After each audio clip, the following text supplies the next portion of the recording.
You can have it all. Great pay, awesome benefits, a flexible schedule, the chance to grow. At Cox, we're recruiting auto and diesel technicians to join our Mannheim and Fleet Services teams. If you're ready for a new job and want to experience an award-winning workplace, drive your career forward with us. Visit cox.career/autotech to learn more. That's cox.career/autotech. Tea nourishes and inspires. It is an ancient plant-based medicine that simultaneously heals and energizes the body as it soothes the mind. Making fine tea is a blend of artistry and craftsmanship. The $200 billion tea trade is fundamentally local, yet exerts global influence, employing millions to enhance the well-being of all.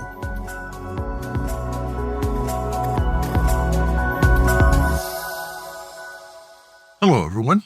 Here are this week's headlines.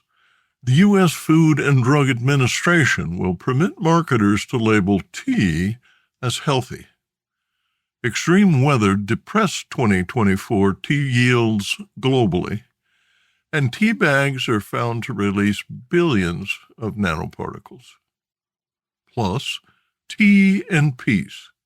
Hundreds of tea professionals, educators, and enthusiasts will travel from around the world to attend the UC Davis Tea Institute's 10th anniversary colloquium on January 30th at UC Davis.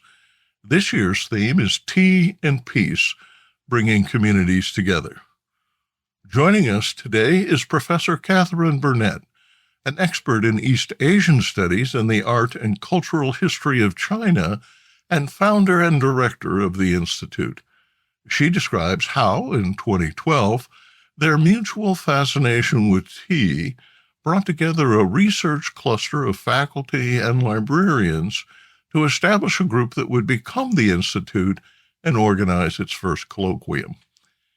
The collaboration inspired an innovative global educational hub offering advanced studies, continuing education leading to professional certifications, and a new book series, Global Tea Studies, by Brill Publishing. Plans include constructing an on-campus tea center equipped with a sensory theater, processing center, exhibition hall, classrooms, and space for public display of tea art and cultural materials. More in a minute, but first, this important message. What happens when businesses along the tea supply chain get together and support women and children in tea communities? The Mother and Child-Friendly Seal for Responsible Business is creating long-term positive impacts, making your cup of Ceylon tea all the sweeter. Learn more at srilanka-motherandchildseal.org.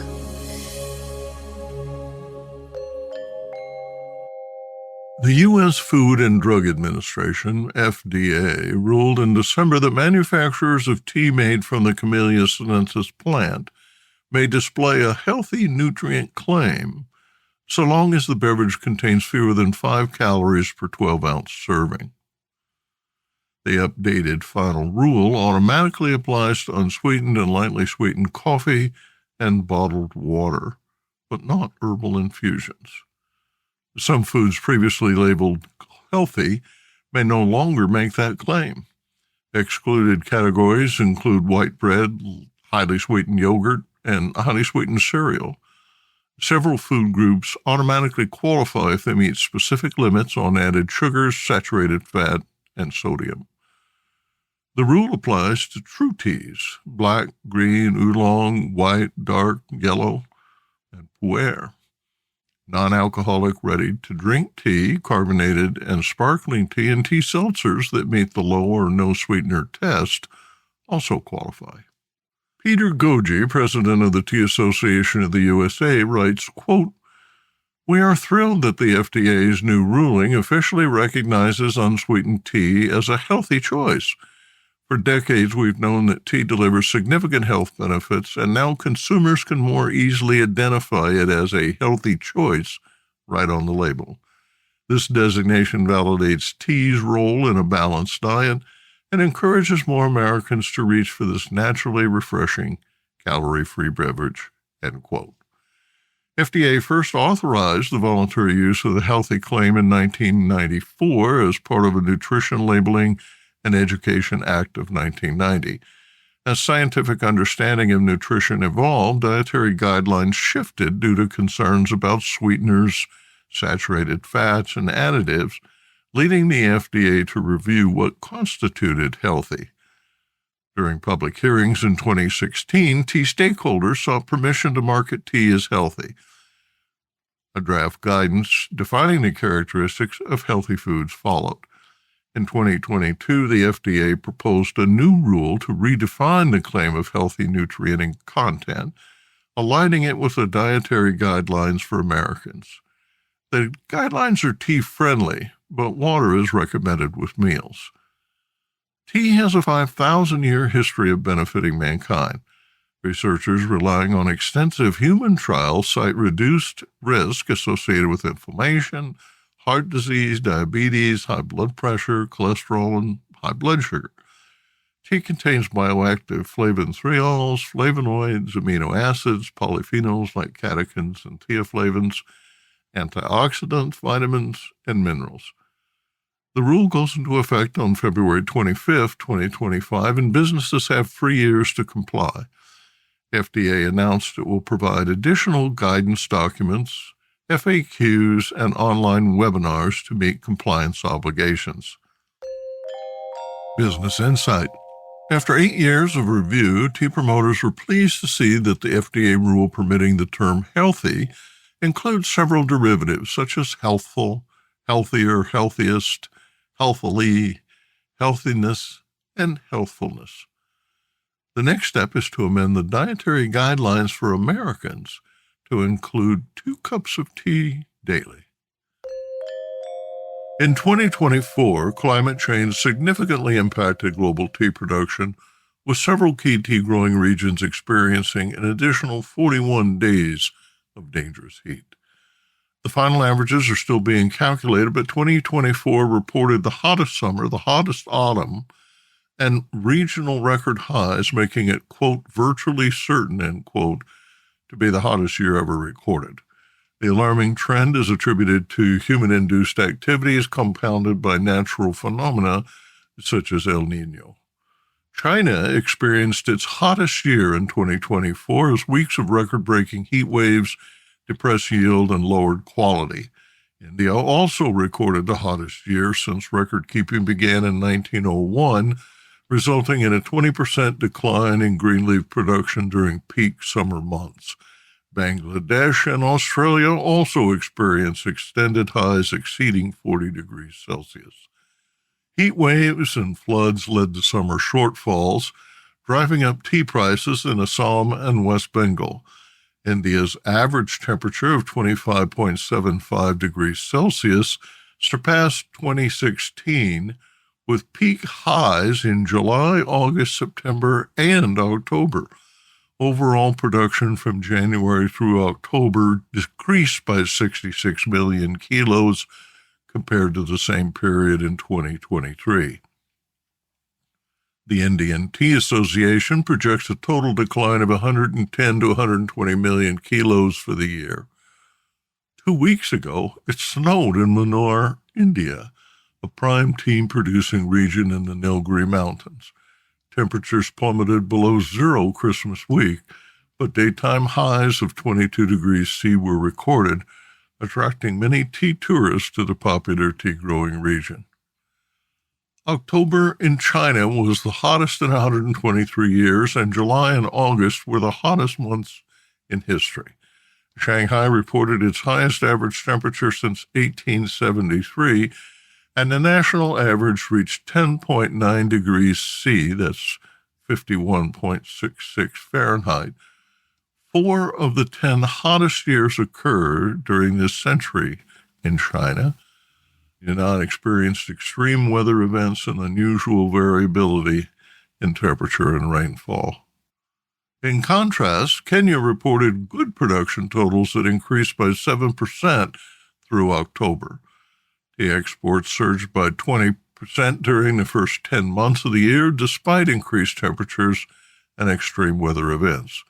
The Tea Board of Kenya reported export volume stood at 50 million kilos, an increase from 414.5 million kilos during the same period in 2023. The sales volume reached 155 billion Kenyan shillings, about 1.19 billion US dollars, compared to the 1.09 billion US dollars in 2023. Full-year estimates were expected to exceed the 1.39 billion earned in 2023. Secondary producing tea regions such as Australia also reported weather anomalies. According to the Bureau of Meteorology, last year was the second hottest in Australia since record-keeping began. The national mean temperature was 1.46 degrees C above the 1961 through 1990 average, with the highest minimum temperature in 115 years. Pakistan's summer temperatures reached 52 C, that's 125.6 degrees Fahrenheit, and the country experienced a devastating monsoon. Climate Copernicus, the European Union's climate change service, reports that it is, quote, virtually certain, end quote, that global temperatures will exceed 1.5 degrees C above pre-industrial norms. Meteorologists recorded unusually intense rainfall in much of Europe and Northern America, with wetter-than-average conditions in North Africa, northeastern Russia, eastern China, northwestern Australia, southernmost Africa, and Brazil. Researchers in Barcelona, Spain, found that high concentrations of micro and nanoplastics in tea made from tea bags packed in standard packaging materials are absorbed into the body. A write-up in the peer-reviewed journal Chemisphere revealed that tea bags were the source of billions of particles. Human ingestion after steeping reached concentrations with unknown health impacts. Several standard forms of packaging, including nylon 6, cellulose, and propylene, were evaluated. Quote, polypropylene releases approximately 1.2 billion particles per milliliter, with an average size of 136.7 nanometers. Cellulose releases about 135 million particles per milliliter, with an average size of 244 nanometers, while nylon 6 releases 8.18 million particles per milliliter, with an average size of 138.4 nanometers, according to the study conducted by the Autonomous University of Barcelona, UAB. The study replicated the findings of earlier researchers who found that food packaging is a significant source of micro and nanoplastic, that's MNPL, contamination, and inhalation and ingestion are the main routes of human exposure. When mucus-producing intestinal cells were exposed to the particles from packaged tea, they were found to enter the cell nucleus. The study by the mutagenesis group of the UAB Department of Genetics and Microbiology shows for the first time that these particles can be absorbed by human intestinal cells, thus reaching the bloodstream and spreading throughout the body.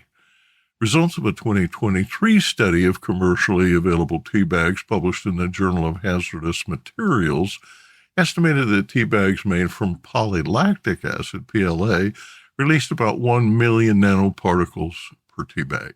Quote, results show that PLA NPLs are present in high uptake rates, especially in mucoselector cells, and biopersisted in the tissue after 72 hours of exposure, end quote.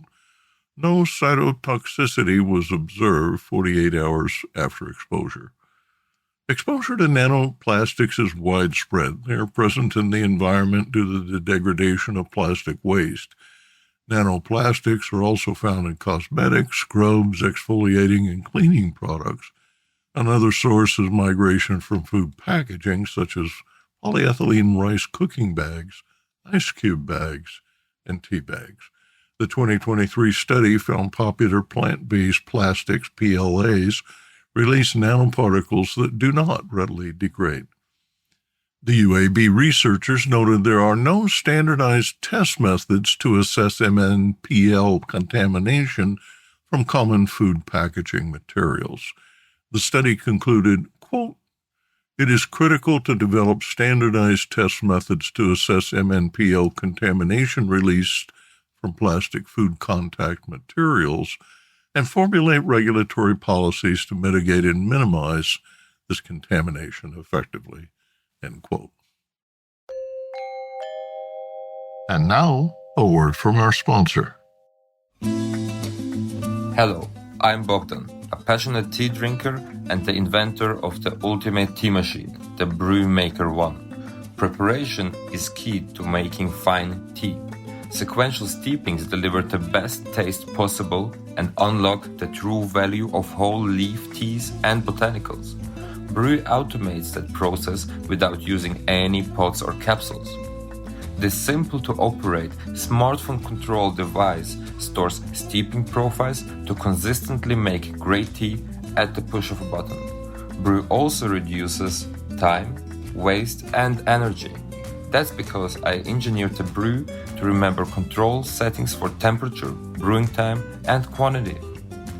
Using my patented process lets you stack steep simply and conveniently.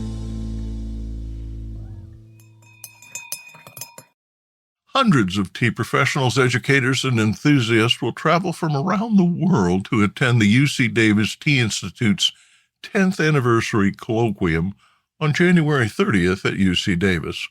This year's theme is Tea and Peace, bringing communities together. Joining us today is Professor Katharine Burnett, an expert in East Asian studies and the art and cultural history of China, and founder and director of the Institute. She describes how, in 2012, their mutual fascination with tea brought together a research cluster of faculty and librarians to establish a group that would become the Institute and organize its first colloquium. The collaboration inspired an innovative global educational hub offering advanced studies, continuing education leading to professional certifications, and a new book series, Global Tea Studies, by Brill Publishing. Plans include constructing an on-campus tea center equipped with a sensory theater, processing center, exhibition hall, classrooms, and space for public display of tea art and cultural materials.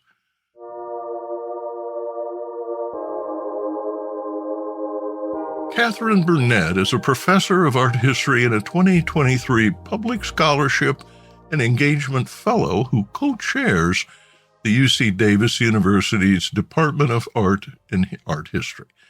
She is a faculty affiliate of the East Asian Studies program who travels frequently to the tea lands. Katharine holds degrees from both the University of Michigan and Wellesley College and has taught at the University of California, Davis for 27 years. I'd like to welcome Professor Katharine P. Burnett, the founder and director of the Global Tea Institute for the Study of Tea Culture and Science at the University of California, Davis. Oh, it's such a pleasure to be with you, Dan. It's always fun to talk with you, and I know we're going to have some fun stuff to talk about today. What was your inspiration? Decades ago, when I was writing my dissertation, I discovered that there was an interest in originality in the late Ming.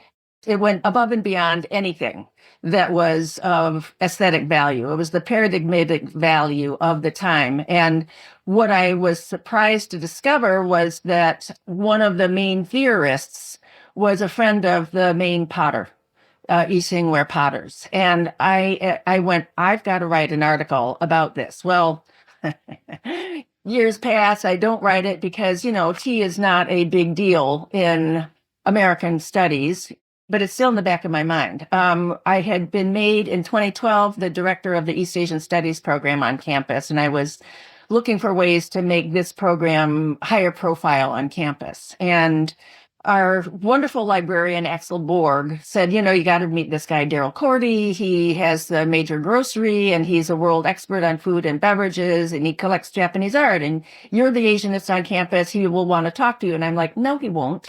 I do China. He's interested in Japan. He's not going to want to talk to me, but thank you. And Axel kept saying, no, you got to. You must talk to him. Okay. So we arranged to have lunch. Daryl goes, you want to go to this fancy restaurant or dim sum? I'm like, let's find out what Daryl would go for dim sum, because he's this internationally acclaimed food expert. He's an advisor to the Smithsonian. He's an advisor to the Robert Mondavi Institute for Wine and Food Studies on campus. I mean, amazing guy. Daryl had been collecting incense burners. So I brought a few of my incense burners that I'd gotten in China, and some of them were in the shape of teapots. So I brought some teapots as well. So we're sitting there, and Daryl suddenly looks down and he sees these things on the table, and he picks up a little teapot and he goes, where'd these come from? I said, I brought them, blah, blah, blah, blah, blah. He says, Katharine, what I don't understand is, why doesn't UC Davis study tea? And I went, oh, what a great question. I have this article that I've been trying to write for now decades. I've been made head of East Asian Studies. We have all these great people. So we created the All Things Tea Faculty Research Cluster. We applied for this grant. We did not get it. And later I talked to one of the reviewers, and she said, oh, well, you weren't doing blah, blah, blah. I was like, yes, we were. And I just went, we were too ahead of the curve. We were just way too ahead of the curve. But Daryl, and I really want to give him lots of credit here, he wouldn't let me stop. And he got me introduced to Wing-Chi Ip, who you know.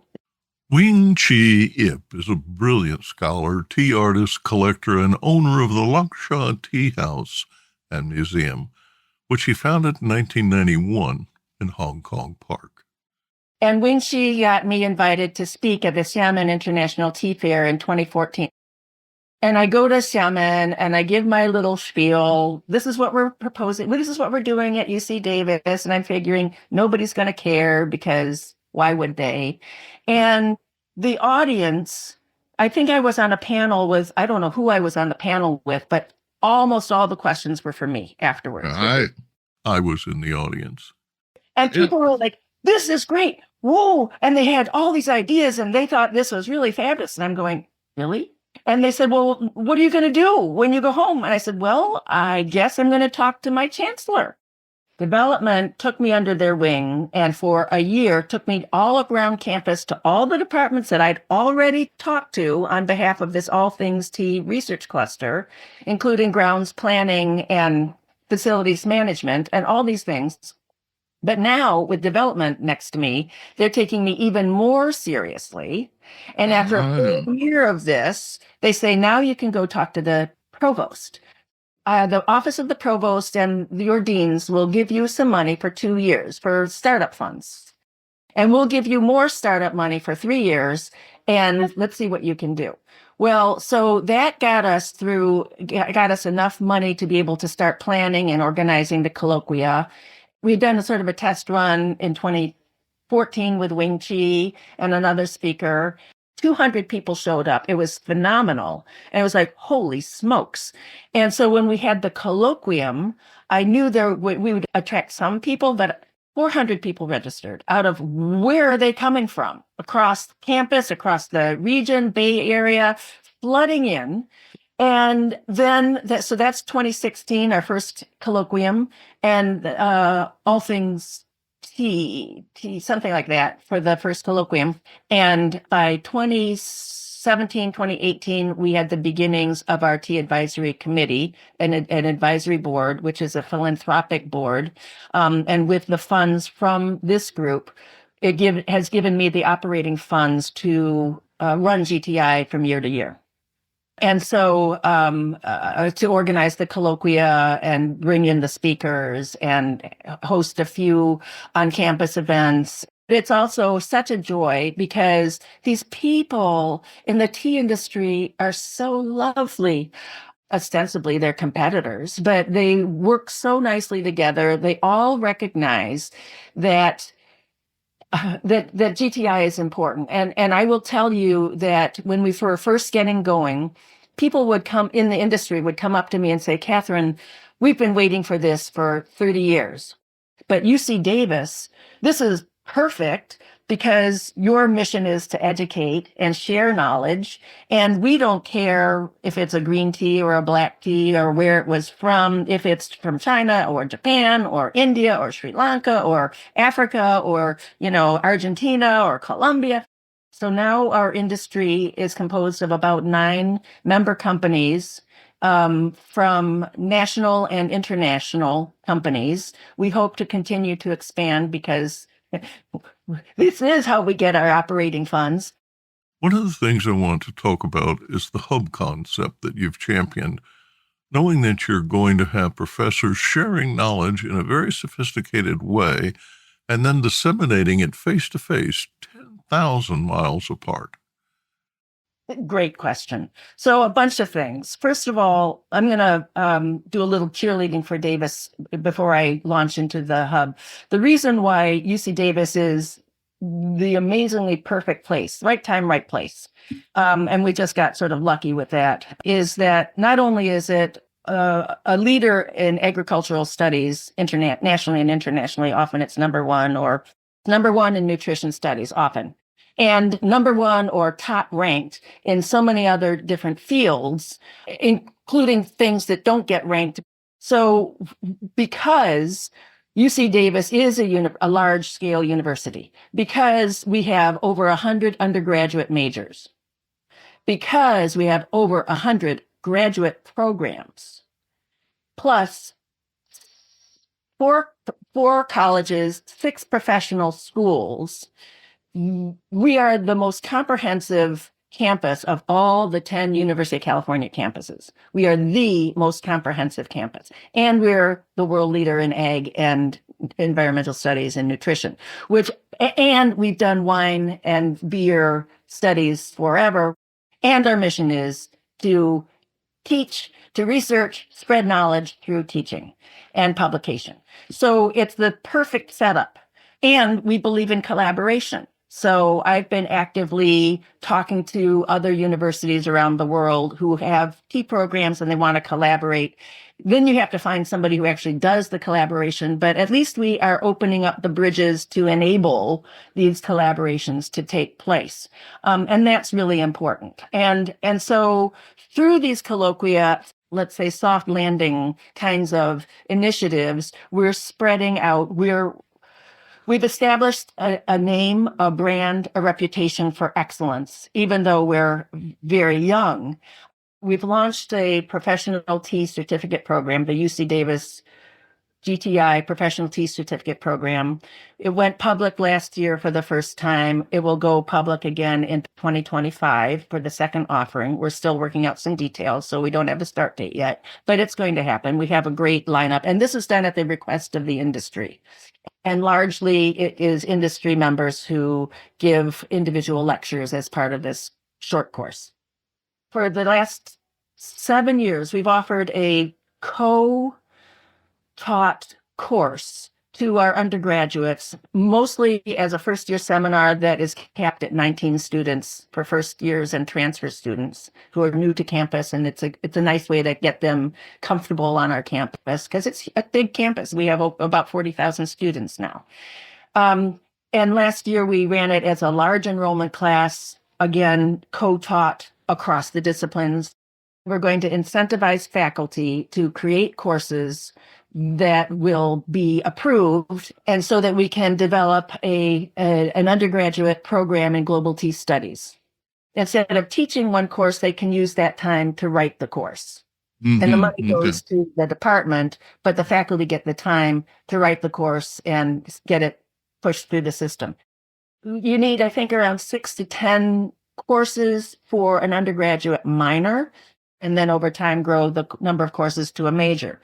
But this is happening on this campus, which means that this is going to be the first, and as far as I can tell, only place in the U.S. to have a global tea studies degree.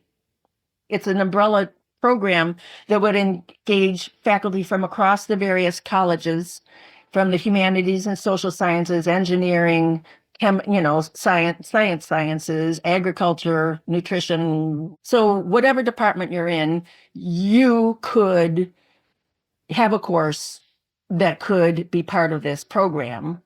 So that's in the works. Students have been contacting me and saying, I've just found out about GTI. Can I come to Davis? Like, yeah, just get yourself into the system. You got to apply formally. Then once you've been accepted, then you can work with whatever faculty member in your area of interest to do an independent study, and as an individual course or an honors thesis or an MA, MFA, and PhD. We have graduate students doing graduate work in all sorts of disciplines. We want to encourage that. We want to continue that.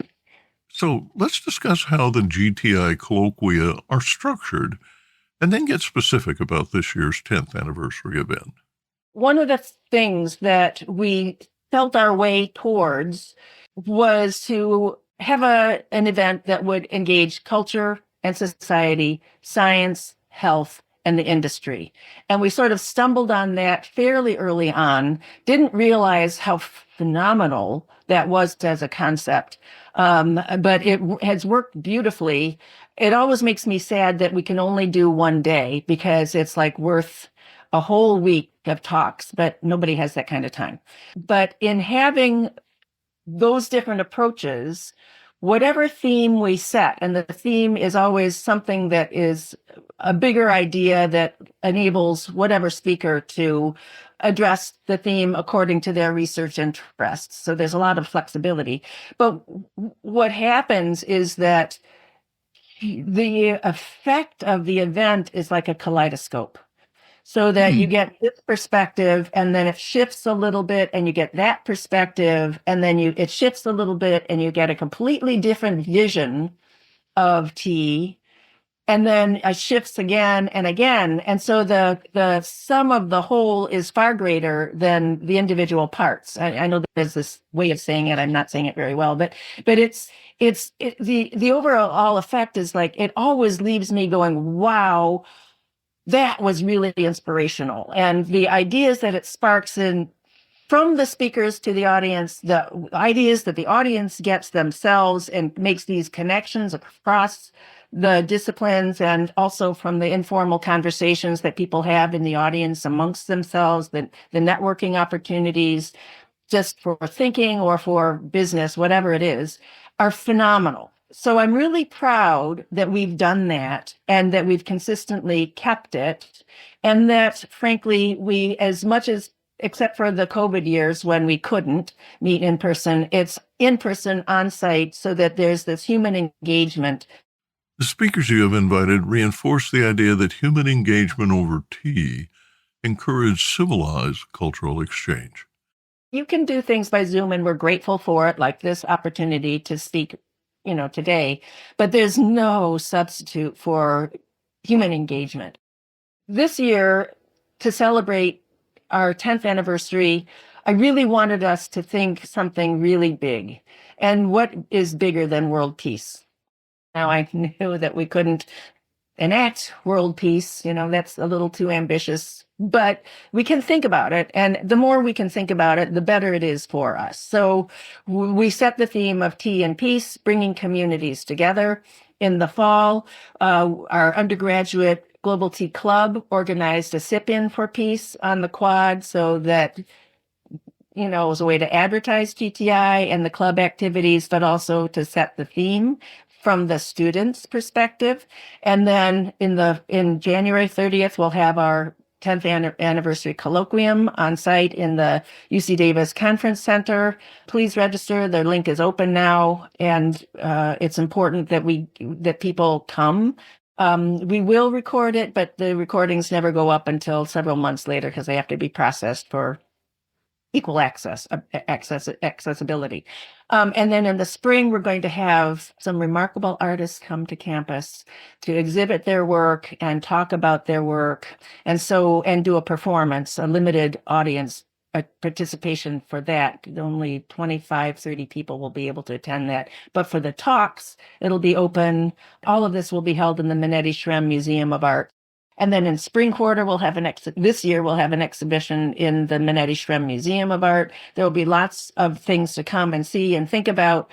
I hope that people will think about the ways that tea can bring peace to us individually, whether it's just a cup at home and it soothes you in the moment, or you share with a friend and that communication between friends is so soothing and inspiring and helpful, or more broadly among industry or business or the governments and our nations, because, we're people first.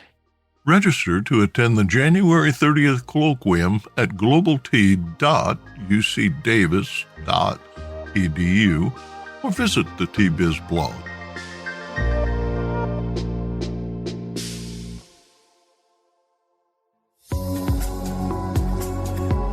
Intrigued by what you heard in today's podcast? Would you like to learn more from our global network of TBiz journalists and tea experts? Remember to visit the TBiz website for more comprehensive coverage. That's www.t-biz.com.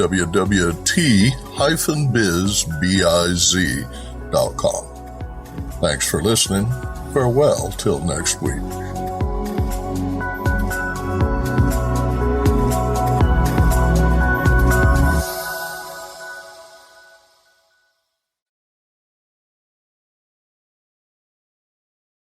Produced by Audavita Studios. Connect your voice to the world.